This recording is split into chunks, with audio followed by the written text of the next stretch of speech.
Hey everyone, Mark from the future. I say again from the future because most of you know by now my videos are old. I'm releasing one a week until they're caught up.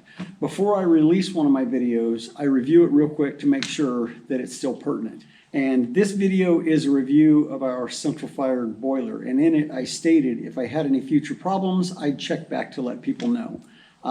Again, because this video is old, I want to cover that because at this point, I am very sold on the technology. I am not sold on the company. And in the end of the video, because you're going to hear me gushing on about this thing, and it had only been in use that time for probably 2 or 3 months, and now it's been 4.5 years. And although the technology is fabulous, I suspect most of these manufacturers are all using the same technology. So I am absolutely an advocate of the technology, but not an advocate of this company. And in the end of the video, I will explain why. Today, I want to do a review of this wood-fired boiler. We've been running this now since, I want to say, late October. And last week, we had a cold snap come through. Today is January 4th of 2022. And last week, today is the first day that it's warmed up. We were down in the 10 to 15 degrees, and that was the high for the day. And this has been, I am so glad that we put a building over this and so glad we put this in. It was our intention to get this for the house, but we went ahead and purchased it to do the heat for this. And then, as I've said before, we'll move it. And I want to go over some of the things. I mean, at the end of the day, I love this thing. This thing is absolutely amazing. As I've mentioned, we both like to be warm, and with this, we can set the temperature on whatever we want, and virtually our only bill for it is the labor that we have for the wood, which is not that big a deal, and then a very, very minor electric bill. It's got a couple of, they're not servos, I can't think of what they're called. They're driving dampers here, and then the computer system. And true to form, you load it once a day. You come in with this, you clean it. It takes just a couple of minutes. You can load it up. It's got a huge firebox, which I'll show you. And one of the other things that I really like about it also is this can set up to go onto your network. So at night, you know, as we go to bed, I joke, I say, I'm going to check the fire, and I bring it up, and I'll show you that on the computer. And also it works on my smartphone. But you can look and see what the status of this is, what it's been doing. It graphs it over time, what the water temperature is, and so the only time that I have to come out here is if I let it go too long or forget and the fire goes out. But it's really easy to start even though our wood is wet and quite often has snow on it because it maintains so much heat in the box that I throw this propane torch on it and it heats up really fast. But the way that this thing works is it's got a 200-gallon boiler inside of it. And if you saw one of the videos where I hooked it up, so the only thing going into the house, and this is one of the things I really like about it, or the building or whatever you want to call that, is hot water. It's 180-degree hot water that's going in and it loops back. And then I've shown it before, but I'll probably show you again the fan unit that's inside. So all it is a radiator. It's running hot water. When the thermostat kicks on, it puts it at 70 degrees or 69 or whatever you set it at. So I really like that because if you have a wood stove or a fireplace, the problem that you have typically with that is you have whatever heat that's putting off. If it's not enough, then you're cold. If it's too much, then it's hot. That maintains that temperature exactly because it's just the hot water's running all the time, and then whenever it wants heat, it just blows air across that, and it does an amazing job. I'm really, really pleased with that because that's about 800 square feet, and then it's 12.5 foot to 13.5 feet. So in volume, it's a little bit more than say an 800 square foot house, but it's coming on extremely infrequently. It sends alerts if the fire goes out. It sends alerts if you leave the bypass door open, and you can configure all kinds of alerts for it. I am just sold on this. Now, to be fair, it wasn't cheap. I'll admit, this is a $12,000 unit as is. Well, I bought that extra and it came out to about 12. That's without installation. Obviously put it in myself. Now, one of the pluses is the way that it works. This works, and this is for any people who are fascinated by technology. There's something called wood gasification, which wood gasification is when you burn wood, it burns the fuel of the wood itself, the carbon.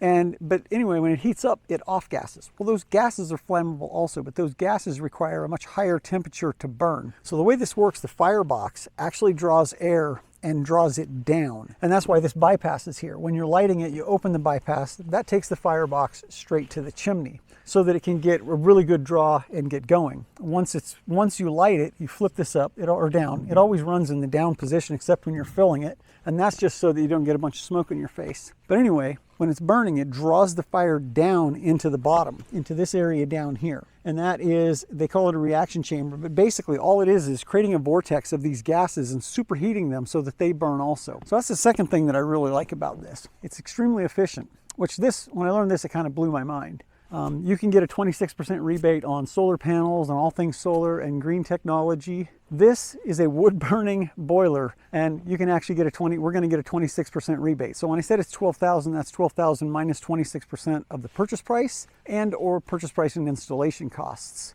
So to me, that's just amazing that something that's burning wood has been designed to be so green that you can actually get a green rebate just like you can on solar and wind and all of these other things. So in that regard, it makes it a little bit cheaper, quite a bit cheaper. It burns significantly less wood. One of the other things that I really like about it is our wood was green, and it was so green that when I come over to get wood off of the pile, and it's been tarped, this wood's been tarped the whole time, I actually have to kick and break the wood apart because as it was drying out, the moisture was coming out, moisture in the air, and all the wood is frozen together. So one of the things that I like about it is you can actually burn green wood in this, because as the fire burns down, it's not actually burning all of the wood at the top. It's using that heat in the firebox also to dry that wood out, which is one of the reasons if the fire goes out and you've got any wood in there, it's super easy to start because that is really, really dry wood that's in there. And of course, you're going to have heat in the unit itself. So you can burn green wood. Now, obviously, it's not nearly as efficient burning green wood,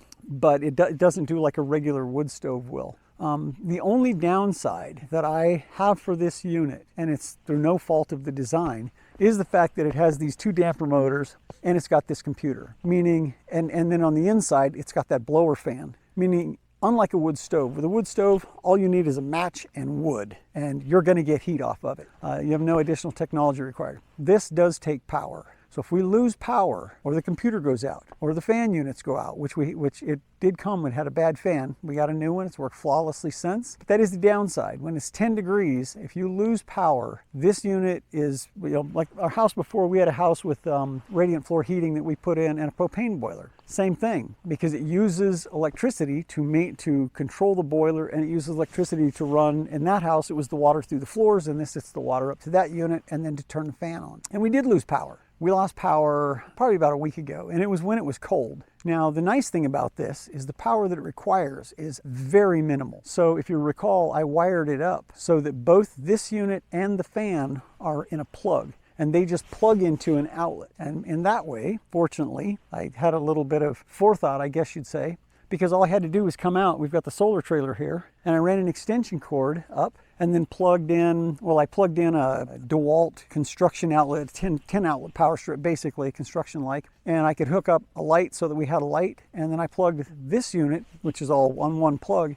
into that, and we had heat. That is our backup, but if the computer goes out or if those fans go out, this thing is dead in the water. Now, there's nothing really they could do about that because it is the computer and the dampers that make it as efficient as it is. The way that it works, and I'll show you this when we go look at the computer screen, is it uses these dampers, and basically it heats this water up to 180, I think it's 185 degrees. And then over time, you'll see that it slowly goes down. Well, once the water's reached 185 degrees, it damps the fire down. Like right now, let me see if I can zoom it up so that you can see the fire is lit.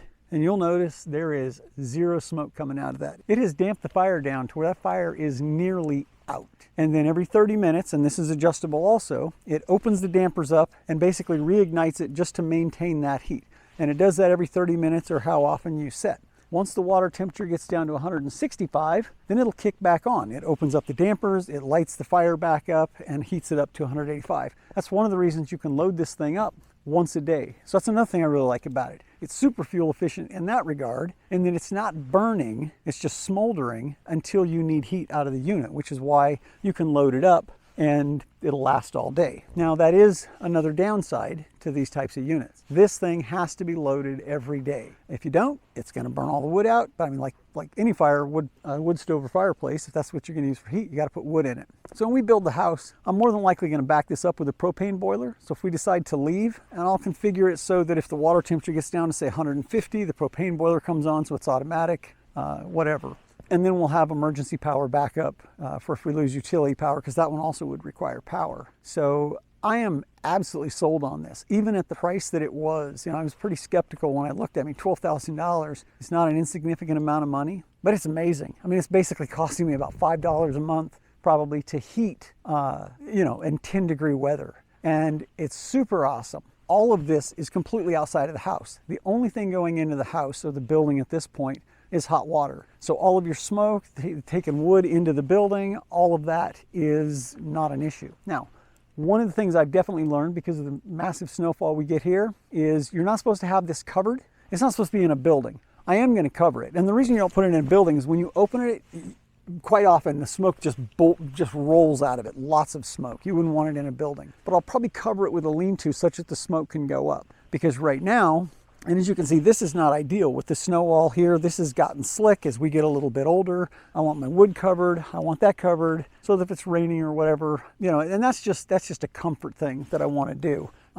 But I am absolutely sold on this unit. I'll take you in and show you the fan unit, and I'll show you the computer. And I would say, I mean, obviously we have to cut the wood, but we've got all the wood we could ever want. And I'm very confident that is going to heat our house, probably be able to heat the greenhouse and heat the shop. It puts off the unit inside, like this, it'll heat up to 185 degrees, and it'll probably take it 4 to 6 hours for the water to come down to 165. And even then, if your fire goes out, that water's still 165. It's still circulating. You're still getting heat out of it. You know, you could probably have the fire go out. If it went out, say, at 3 in the morning, you'd still be getting heat out of it at 6, 7 o'clock or 8 or whenever you woke up. There would still be heat in that water because it takes that long for it to pull that much heat out of 200 gallons of water. And then I'll take you in and show you the fan unit and then kind of go over the computer. But I am, again, absolutely sold on this unit. Now, as time goes by, you know, I may do an update. You know, if all of a sudden I discover the computer stops working and I have major problems with it. But to date, this thing has been amazing. I absolutely love being able to come out and just throw firewood in it, put the heat on whatever I want, and have a wood stove or wood fireplace that is outside of your main building so that you don't have all of the issues with bugs and the dirt and stuff of bringing wood in, and you don't have smoke that's in your house, and it's super efficient. Before I do that, I want to show you the inside of this. So the first thing I'm going to do is I'm going to open up this bypass, and it starts beeping to let you know the bypass is open. You're supposed to leave it set for 10 to 15 seconds. We'll let it go for just a few minutes and then crack it. And you can see that smoke that's coming out of there. That's why you don't want it inside. That box, I think, is 3.5 feet deep. I don't know if you can see in there very well, but you've got the bypass in the back. And basically you just come in with this tool, and this is done once a day. Normally I have a headlamp on so I can see in here. You just go like that, and all you're doing is knocking down any of the really fine ash, which that's another thing. It generates almost no ash because it's burning at such high temperatures down in the bottom of there. And then load it up with wood and close it back up and close the bypass. Now I'll go ahead and show you. So basically, I open that and then I go take the tarp off. That gives me about the time that I need to get the 15 seconds. Knock the snow off of here. And here I'll bring you over so that you can see. As soon as I open it up, of course it lit right up. Back in the back, there's the hole for the bypass. So I'll go ahead and load it up. I don't know if you can hear that, but that's me kicking the wood pile because all the wood is frozen together.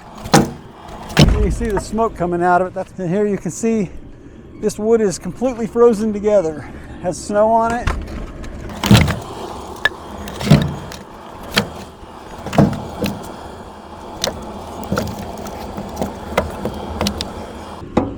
I'll close it up, again 15 seconds. That's me putting the tarp back down.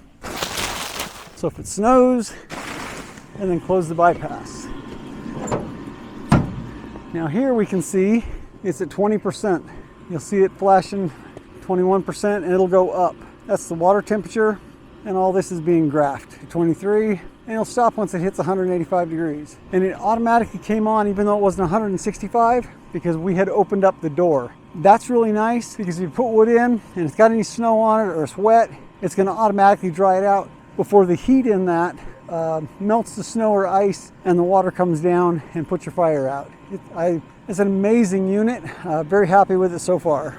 So this is the other part of it, and as you saw in the installation, we've got these lines, one's an in, one's an out, and boy, if you want to know if this thing's working, just reach out and grab those. That's 180 degree water right there, 165 to 185. And another one of the nice things I like about it, you come in from outside, my hands get really cold, just put them on the side of this. It's always warm, warms them right up. Unlike stove, you can't touch it, but that's a very comfortable heat. But anyway, the water comes in, circulates through this radiator, and then when the thermostat tells it to, and this water is circulating all the time. So you don't even have to run glycol in the system because it's always running 165 to 185 degree water through it. And then when the thermostat kicks on, it just turns on a fan and blows hot air out, which we put a thermostat or thermometer on it that went up to 120 degrees, and the air was 120 degrees. It's a very, very comfortable heat, and actually, surprisingly, it does a really good job of thoroughly heating across this building. But this is the only inside unit.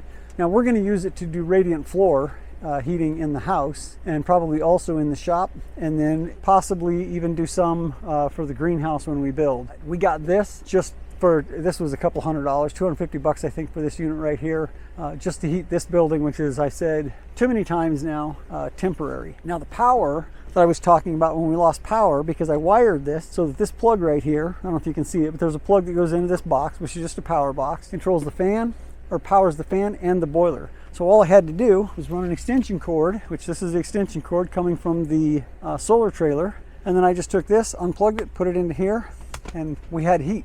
I think they said 2/3 of the county was without power for about 3.5 hours, and we were perfectly warm, had plenty of heat. I mean, actually it was no different than if we had utility power. So really happy with that decision. So this is the last part of it, which is the computer part.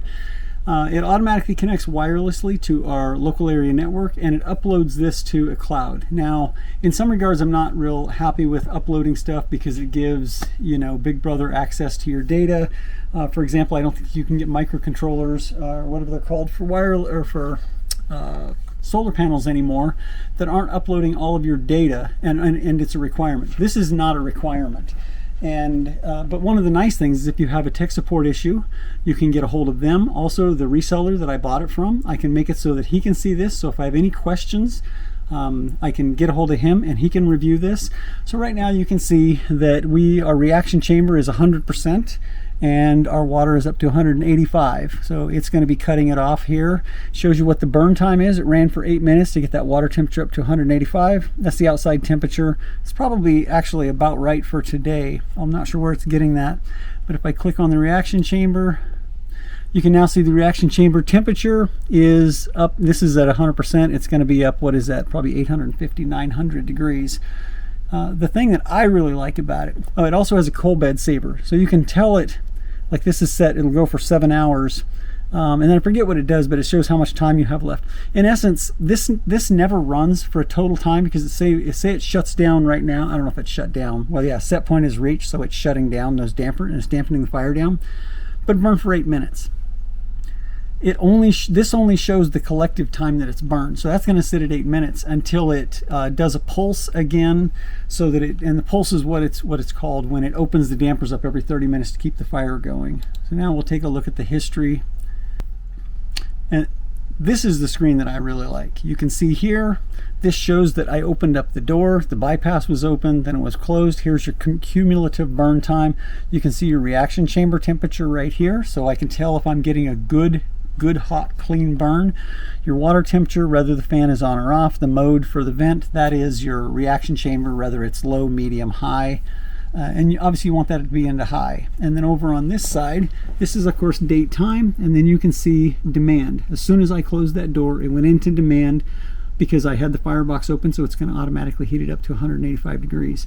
But the rest of the time you've got idle pulse, and we're going back in time now. Idle pulse, and all that is, which if we look at the graph right here, this is when the water temperature got down to 165. and then it opens up those dampeners and fires the fire up. This bar right here shows you what you got into for a mode. Here I'm at 100%. Now this is medium here. Then I got into high, which is 100% here and here. And there's a short period of medium before and after that, as it's heating up, and then as it's damping the fire down. But what's really neat about this is you can see where this is where it's damped the fire down. And here, and I take that back. Earlier I said that every 30 minutes, it's actually an hour the first time after the fire burns, and then it's every 30 minutes after that. So it damps the fire down for an hour.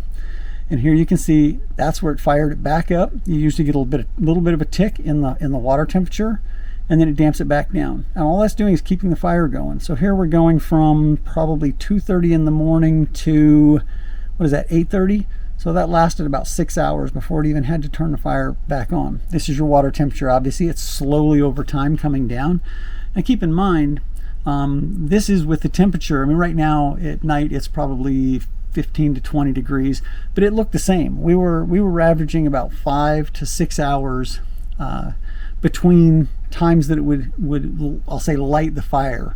Also, you've got alarm conditions. It is all, and that is, you can set the conditions that it will send you a text. Like I said, if the fire goes out, if I accidentally leave that bypass open, it'll send me a text. I can actually have it send me a text whenever it reaches a certain water temperature. And I do think I have one. If the water temperature drops down too low, that it will send me a text. But typically that means that the fire is out, and you're going to get the fire out notification first. Now the fire has only gone out on me a few times, and that is usually when I forget and get late into the evening before I go out there to fill it back up. I've let it go down too far. Or I noticed when I needed to clean the back, about once every couple of weeks you need to clean the heat exchangers out of the back, which is a 15-minute job, really simple to do. It wasn't running nearly as efficient. I noticed that over time, and that is another reason I like the graph. It's a good indicator, if you're looking at your graph, of when you need to go out and clean that heat exchanger out of the back of it. But like I said, what I really like about this, again, your fire is completely outside, so you have none of the issues with that. But with this graph and with these monitors that you can view, you don't have to go out there to see the state of it. I can see the state of it at any given time. See, this is logging real time what the condition is, and you'll see your reaction chamber even when it is not in demand. This is what I monitor, because this is telling me how much heat is in that unit for when it fires it back up. I've noticed that if this gets down, my reaction chamber temperature gets down around 6 to 7%, which is going to go down obviously when it shuts, as it shuts the fire down. It gets down around 6 or 7%, my fire needs to be tended to. It needs wood or something to that effect, because it's probably not going to last much longer. And then every time that the vent comes on, you'll see the reaction chamber temperature goes up, and then it comes back down as it goes off. So again, super happy with that unit so far. Even though it's expensive, thus far I would say it was well worth the money. Now if I have any problems in the future, I'll definitely be sure to come back and state what those are. But at this point, I'm really happy with that purchase. So I was just editing this video, and it's coming out to over 20 minutes. And normally I would have had this just be a segment in the video where they bounce from thing to thing like I normally do. And I looked at cutting it and paring it down, but I didn't want to do that, because I do want this to be an honest review and my assessment of this. And so I want to keep everything in there. So we're probably going to release this as just its own video, which is a little bit non-standard. But I did notice there was a couple of other things I want to add.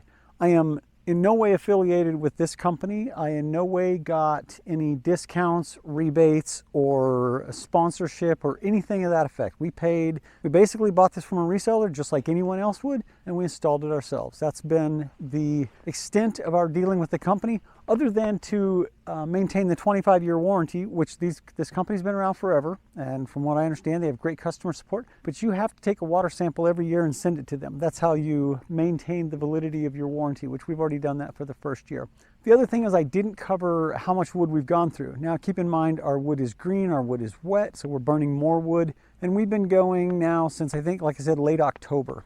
And I believe we've gone through probably, we went through about a third of this. You saw the unit that I built here. We went through about a third of it before we stacked it all up again. And now we've gone through about 2/3 of it. So we've basically gone through the wood that was sitting here. I'm guessing that is 3.5 to 4 cords of wood. Again, the wood is wet. Also, the wood is offcuts from the sawmill, so it's not really nicely sized. A lot of it is smaller stuff, so it's going to burn a little bit faster probably. But even then, we've got another at least 11 cord of wood sitting over there. We're probably not even going to get into that, or barely get into it this season. So I'm going to wrap it up with, I guess, final thoughts on this as a technology. I'm sure there's other companies that make these. So I'm more impressed with the technology. Oh, the third thing that I wanted to cover that I forgot is it might have given the impression that this is somewhat complicated, and it's not. This is really simple. Cleaning it is super simple. How it works, it just goes down, it does its own thing.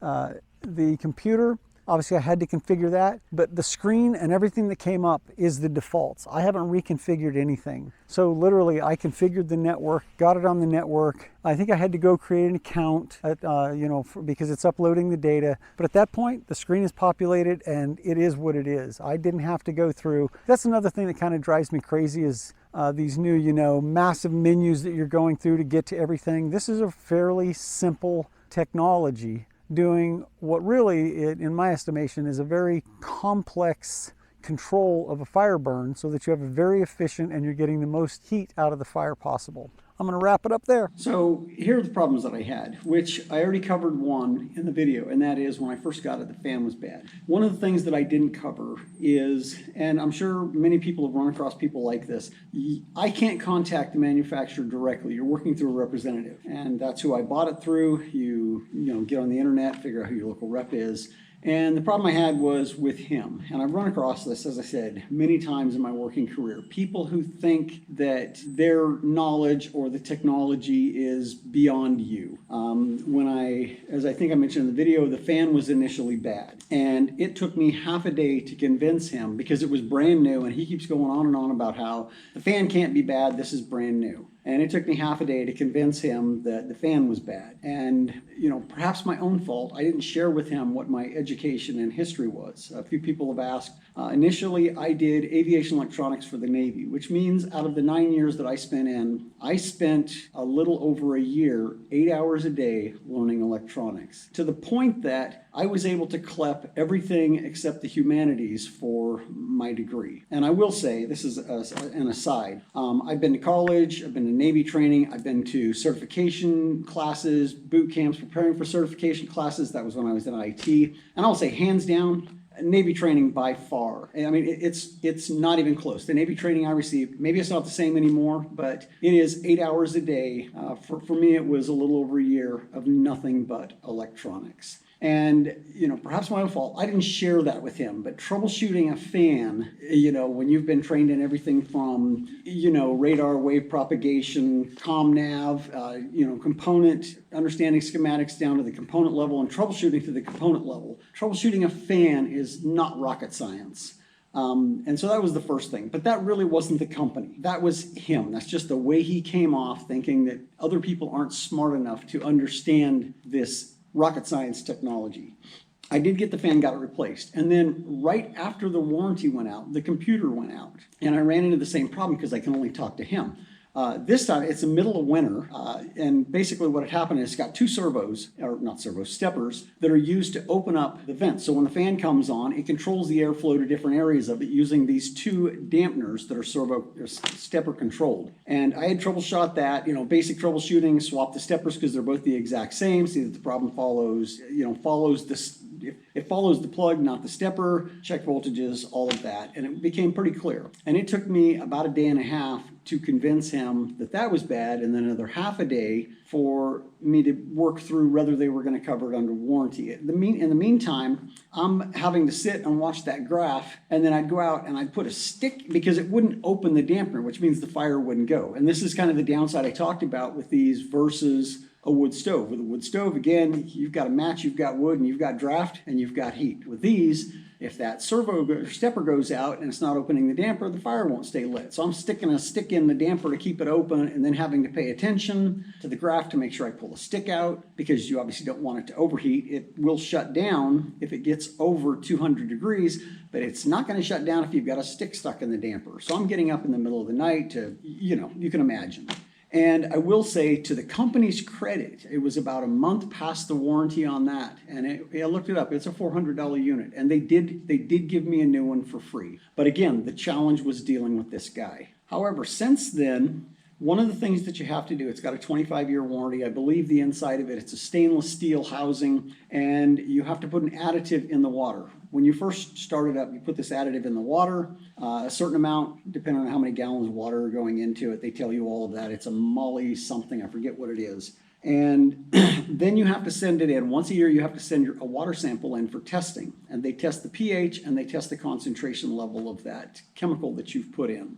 So we're about 4 years into it now. At about the 3-year, no, we're almost 5, and about the 3-year mark. And when you send the water sample in, you can go online and you can see how your water sample's done. So I did the water sample. I've done it every year. You have to do it every year. And every year, it's come back that the water's fine. I've never had to do anything to the water. So at about year 3, I sent in a water sample, and you can go onto their website, and you can put in your serial number and look up how your water sample was. So I send the water sample in about probably 2 weeks later. I go on to look and see how my water sample was, see if they have anything that I need to do, and there's no water sample. So I reach out to my distributor again, and he says he'll look into it. He gets back to me, says, yeah, they don't have a water sample for you. They got a water sample from your area, but it wasn't labeled. And first of all, there's a label goes on the bottle that's on the inside. The label is actually in the packaging of the bottle, because you get the bottle from them, and then there's a box, and it's got a postal mark.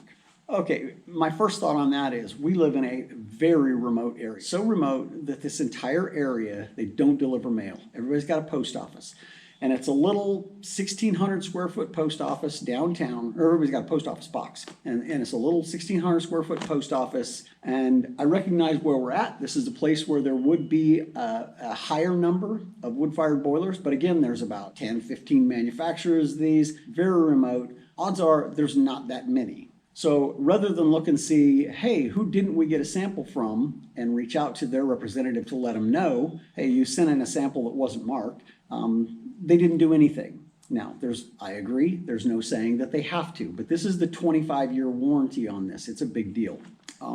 In addition, there's no system to let you know that it's coming due. Having worked in IT, setting up systems like this is very simple. They've got your email, it'd be a notification comes out a month ahead of time. Now, in this case, it wouldn't have done anything, but he said they got a sample and they didn't know who it was from, so they didn't do anything with it. I immediately took another sample and sent it to them. It gets to them about 3 weeks after it's been a year. And I looked, and the water sample I looked later, and the water sample tested good. Again, I've never done anything to water since I installed it. I reached out to him and I said, hey, they got another sample, they tested it, and the water's still good. Are they going to honor the warranty? At which point, he got back to me and said, no, they're not going to honor the warranty because you missed the sample date. And this is where I find out that they actually recommend sending in the sample before the year's over, because if they have a recommendation, you have to fix what's wrong with your water prior to the year having expired. So in essence, they got a good water sample. I've never done anything to the water, and they're not going to honor the warranty on it. And to me, I get it. The letter of the law says that they don't have to. But to me, this is what you run into with a lot of companies. And every time somebody asks me if I want the extended warranty, I never get it. Because in all honesty, most of the time, they're working harder to get out of providing the warranty than actually providing the warranty. Again, I don't have anything wrong with the water. I'm not asking for anything to be covered under warranty currently. And they're not honoring the warranty just because a date passed by a few weeks. In addition, since then, this year, I sent in a water sample, and it's still testing good, meaning I've never done anything to the water, which just points to, yes, by the letter of the law, this company can not honor the warranty. But the reality is my water is still good. There's nothing wrong with it. And I don't feel comfortable endorsing a company that, in my estimation, is just working to get out of honoring a warranty by using a loophole. Again, completely within their legal rights, and you could argue that it is completely my fault, but the reality is the boiler water is fine. It has been fine. There is no reason for them not to recognize that, hey, this was sent in, a mistake. It isn't like I didn't send it in either. So for that reason, I highly endorse this type of product, but not this company. Thanks.